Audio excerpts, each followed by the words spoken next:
la pépite SF de l'année.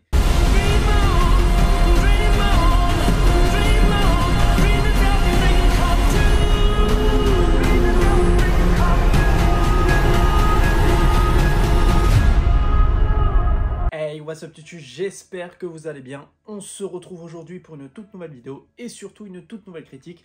Nous allons parler du film The Creator qui est donc sorti le 27 septembre 2023. Il était aussi en concurrence avec un autre film que je voulais aller voir, le tout nouveau film de Luc Besson. Pour l'instant, je ne l'ai toujours pas vu, je ne sais pas si j'irai le voir, c'était Dogman. Mais en tout cas, c'était le film que j'attendais le plus sur cette fin d'année, même s'il y avait d'autres films comme La Nonne qui était sorti le même mois. Mais nous avons aussi Five Nights at Freddy's, nous avons aussi Les Trois Mousquetaires qui doit sortir en décembre. Mais bon, c'était l'un de mes films que j'attendais le plus, The Creator, qui est donc réalisé par Gareth Edwards, à qui l'on doit bien évidemment le film Rogue One, qui a été pour moi l'un de mes spin-offs préférés de Star Wars. Je trouve que c'est le mieux fait, le mieux réalisé et celui qui avait le plus d'ambition en termes d'histoire par rapport à ça, et j'avais vraiment adoré. Mais bon, Gareth Edwards, c'est pas que ça, il a fait aussi également Godzilla, mais un autre film que j'avais vu mais il y a pas mal de temps et que j'avais apprécié tout autant. Mais bon, en soi, Gareth Edwards, il a que 4 films à son actif et la plupart c'est des films de science-fiction, mais des films qui fonctionnent extrêmement bien. Et donc du coup, ce tout nouveau film, The Creator, on va voir avant toute chose de quoi parle le film. Alors qu'une future guerre entre la race humaine et l'intelligence artificielle fait rage, l'ancien agent des forces spéciales Joshua est recruté pour traquer et tuer le créateur, l'insaisissable architecte de l'IA avancée. Donc déjà, pour commencer, la photo, en fait, la photo de couverture qui a servi pour le film, je suis hyper content et c'est un petit peu ça qui m'a donné aussi envie de voir le film. J'avais envie de vous le dire parce que tout simplement on ne se retrouve pas avec des affiches de films de gros blockbusters comme on a la plupart du temps qu'on voit, que ce soit du Star Wars avec plein de personnages à l'affiche, que ça soit aussi du Marvel avec plein de personnages à l'affiche avec un titre en gros, alors que là on se retrouve sur les deux affiches qui nous ont été présentées, donc que ça soit la première avec en gros le titre The Creator, nous avons le vaisseau avec les faisceaux bleus derrière avec aussi le paysage.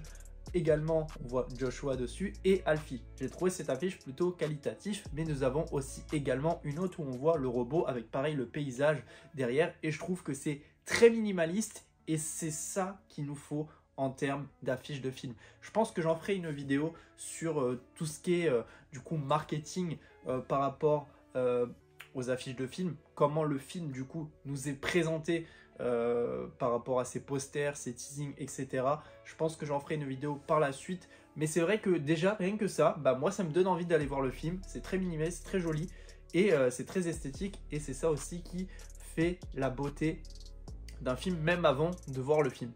Et du coup, pour en revenir au film, qu'est-ce que j'en ai pensé? Alors, le film était très très bon, mais il a aussi des défauts. Mais on reviendra sur les défauts plus tard dans la critique, à commencer du coup par les acteurs. Donc John David Washington, qui est du coup, comme je vous avais dit la dernière fois, le fils de Denzel Washington, mais c'est pas l'acteur qui a envie qu'il soit mêlé à son père. Lui, il a envie de faire ses trips tout seul, il a envie d'être un acteur reconnu. C'est vrai que je l'avais beaucoup apprécié dans Tenet, même si c'était pas le film que j'avais le plus apprécié de Christopher Nolan. Donc lui, il joue le rôle de Joshua, donc un père très maladroit, mais à la fois protecteur, amoureux, et qui a envie de tout faire pour sauver sa famille, etc., etc. Nous avons aussi Gemma Chan qui joue le rôle de Maya, qui est entre autres la femme de Joshua, qui elle aussi est un personnage hyper intéressant, même si c'est pas le personnage qu'on voit le plus, mais sur le biais de flashbacks à certains moments, mais aussi sur la continuité de l'histoire où on voit son personnage qui est plutôt appréciable dans l'ensemble. Mais pour ma part, le personnage que je retiens le plus, c'est le rôle de Alfie, du coup, entre guillemets, le créateur, c'est-à-dire ce personnage qui est plus intelligent que tous, qui est du coup joué par Madeleine Yuna Voice, qui du coup joue le rôle de Alfie, et j'ai beaucoup aimé cette alchimie entre Joshua et Alfie qui évolue au fur et à mesure de l'histoire du film, même si j'aurais voulu que ça soit un petit peu plus poussé par rapport à ça, mais en tout cas les deux personnages ensemble fonctionnent extrêmement bien. Mais en tout cas, Madeleine Yuna Voice, qui a que 9 ans, franchement j'ai hâte de voir qu'est-ce qu'elle pourrait faire en futur film. Mais déjà quand tu vois qu'à 9 ans, on peut avoir ces capacités d'acting vraiment très puissantes, et ben je trouve ça... Enfin, moi, ça m'a donné des frissons. J'ai vraiment adoré son jeu, sa façon de parler. Les dialogues aussi étaient intéressants. Surtout à un moment, il y a eu un dialogue entre les deux que j'ai trouvé plutôt émouvant. C'est-à-dire un moment où ils sont dans le bus, où elle commence à dire c'est quoi le paradis. Lui explique que le paradis, bah, c'est où les gentils vont, et que lui n'était pas forcément une personne hyper gentille, et que bah, du coup, il n'irait pas au paradis. Et elle, Alfie, réplique en disant que elle aussi ne pouvait pas aller au paradis parce qu'elle n'était pas humaine. Et ça, vraiment, c'était assez émouvant parce qu'en fait, c'est le seul personnage en fait dans l'histoire qui a cette capacité d'évoluer en fait en termes d'IA, c'est-à-dire qu'elle a cette apparence d'enfant, mais elle peut évoluer. Et j'ai bien aimé par rapport à ça, du coup, qu'on nous explique comment elle a été créée. Et ça, c'était vachement cool, même si en termes d'histoire, j'ai trouvé l'histoire quand même plutôt simple. C'est vrai qu'il n'y avait pas forcément trop de complications par rapport à ça. C'est assez dommage parce qu'on reste vraiment sur quelque chose de très linéaire. Et j'ai trouvé que du coup, comme il y avait des choses qui étaient quand même assez prévisibles dans le film, et à certains moments, c'était un peu lassant en fait. Sur 2h15 de film, je trouvais qu'il y a des moments, c'était un petit peu long. C'est assez dommage par rapport à ça. Mais en soi, par rapport à tout le reste, tout le côté visuel qui est juste incroyable, parce que comme faut le rappeler quand même, 80 millions de budget, et quand on voit qu'il y a des autres blockbusters qui ont 10 fois plus de budget, voire le double, le triple par rapport à ça, et tu te dis qu'en fait, si ton budget, tu l'exploites extrêmement bien, ton film peut être très qualitatif. Et là, ça a été encore une fois le cas avec le film de Gareth Edwards. C'est vraiment qu'il a très bien utilisé son budget, que ce soit sur les effets spéciaux, avec ces bombes, ces explosions qui étaient juste folles, ces bâtiments aussi, que ce soit quand ils sont dans le camp de base à Los Angeles. Alors je sais plus comment ça s'appelle l'endroit où ils sont, que ce soit aussi les vaisseaux, je crois que c'est les nomades, enfin tout ce côté-là, plus le côté asiatique, aussi les endroits où vivent les robots, on a cette végétation, ces plans qui sont extrêmement jolis, ces paysages, franchement en termes de prise de vue, moi franchement j'ai pris une claque visuellement, et voilà, ça donnait ce petit côté voyage au film que j'ai vraiment apprécié. Et qu'est-ce que je voulais dire d'autre par rapport à tout ça? Ouais, les scènes de combat aussi étaient plutôt bonnes à certains moments, et à savoir que le film, j'ai été le voir en 4DX. Alors c'est vrai que à certains moments sur la 4DX, c'était pas forcément hyper incroyable, mais il y a eu des moments où justement quand il y avait tous ces combats, que ce soit le moment où il y a les combats entre les humains et les robots, j'ai trouvé ça plutôt intéressant parce que ça bougeait vraiment dans tous les sens. Il y avait la fumée, le vent, les effets aussi quand il y avait les hélicoptères et tout.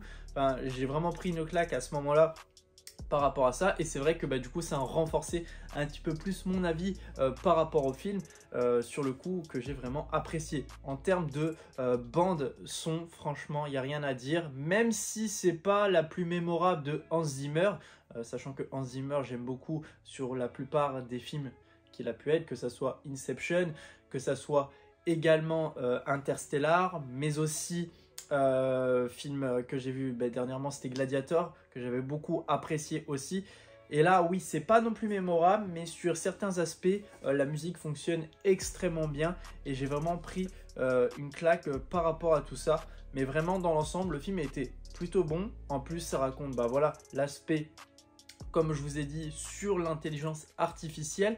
Mais c'est vrai que dans l'histoire du film, l'intelligence artificielle est vue sous deux facettes, et ça je l'ai remarqué. C'est vrai que quand je vous ai dit, j'avais fait ma vidéo dernièrement sur du coup ce film qui allait être présenté un petit peu dans l'actualité, parce que voilà, l'IA est vraiment un sujet au cœur de l'actualité, sur lequel on vit en ce moment même avec justement la grève des scénaristes qui a eu pendant plusieurs mois et qui s'est achevée il n'y a pas si longtemps que ça, c'est vrai que ça avait créé un conflit avec tous ces robots qui commencent à envahir un peu le monde, en fait, tout simplement, que ça soit vraiment, on en parle partout. L'IA est vraiment quelque chose qui fait extrêmement peur à beaucoup de personnes, et c'est vrai que dans le film, moi qui pensais que ça allait être présenté comme une menace réelle, en fait c'est tout l'inverse. En fait il y a deux aspects, c'est-à-dire que on voit réellement que l'IA est présente, en fait que à cause de cette bombe qui a vraiment rasé Los Angeles, mais aussi d'autres endroits, c'est là que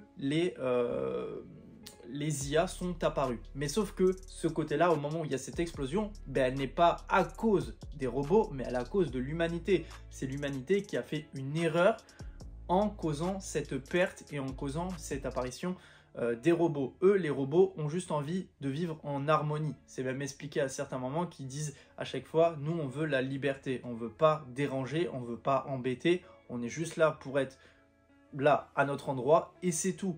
Et c'est vrai que à chaque fois qu'il y a une menace qui venait sur eux, c'est-à-dire les humains, eux, ils répliquaient uniquement. Eux, ils cherchaient pas le conflit et c'est en fait, entre guillemets, les humains qui posaient problème dans le film. Donc ça, par rapport à ça, cet aspect-là un petit peu hyper intéressant sur le coup, que je me suis fait la réflexion pendant que j'étais en train de visionner le film, j'ai vraiment apprécié sur le coup. Et juste pour revenir sur tout ce côté du coup des robots et sur le côté visuel, comme je vous ai dit en termes d'effets spéciaux, on avait parlé du coup des vaisseaux, etc., des paysages, des constructions aussi, de bâtiments, des décors et tout, c'était juste incroyable. Mais en termes de robots aussi, c'est juste bluffant, j'ai vraiment adoré. Il y a aussi des véhicules, que ce soit les véhicules de police, que ce soit aussi les robots en police que j'ai beaucoup apprécié, qui sont extrêmement bien faits. Nous avons aussi des robots complètement différents, des robots mères, des robots grand-mères, aussi en termes d'aspect vestimentaire, on voit qu'il y a plusieurs sortes de robots qui sont créés par rapport à tout ça, et vraiment j'ai adoré sur le coup. Et voilà, c'est vraiment qu'on a fait une alchimie avec tout et on a créé pas mal de robots complètement différents. On n'a pas juste pris un robot et on en a fait plusieurs sortes. Là vraiment j'ai adoré par rapport à tout ça. Et juste pour revenir par rapport à la fin du film, j'ai trouvé la fin plutôt intéressante. Voilà, sur le fait qu'il a envie d'aller au paradis entre guillemets. Mais j'ai trouvé que voilà, il y a eu ce côté émotionnel sur la fin, ça c'était bien présent, franchement j'ai adoré, surtout encore une fois avec Alfie qui fait quelque chose de plutôt remarquable sur la fin, qui était plutôt bon. Mais j'ai trouvé que la fin s'est terminée trop rapidement, j'aurais peut-être voulu avoir 3-4 minutes supplémentaires, c'est-à-dire qu'en fait on a bouffé du temps à certains moments, qu'on aurait pu limite l'utiliser sur la fin et couper certains moments qui n'étaient pas forcément hyper intéressants. C'est vrai que ça, j'aurais vraiment aimé que du coup, il y ait une fin un peu plus importante et que ça se termine pas d'un coup. J'ai trouvé que le film était trop brutal sur la fin et ça, c'était plutôt dommage. En tout cas, voilà, c'était les petits défauts que j'avais. En tout cas, le film, je lui donne bien évidemment une petite note de 3,5 sur 5. C'est quand même une plutôt bonne note. Dites-moi, vous, dans les commentaires, qu'est-ce que vous en avez pensé? Ça m'intéresse énormément d'avoir votre avis. En tout cas, n'hésitez pas à liker la vidéo, la commenter, la partager, surtout vous abonner. On se retrouve très prochainement pour une toute nouvelle vidéo. Allez, salut tout le monde, peace!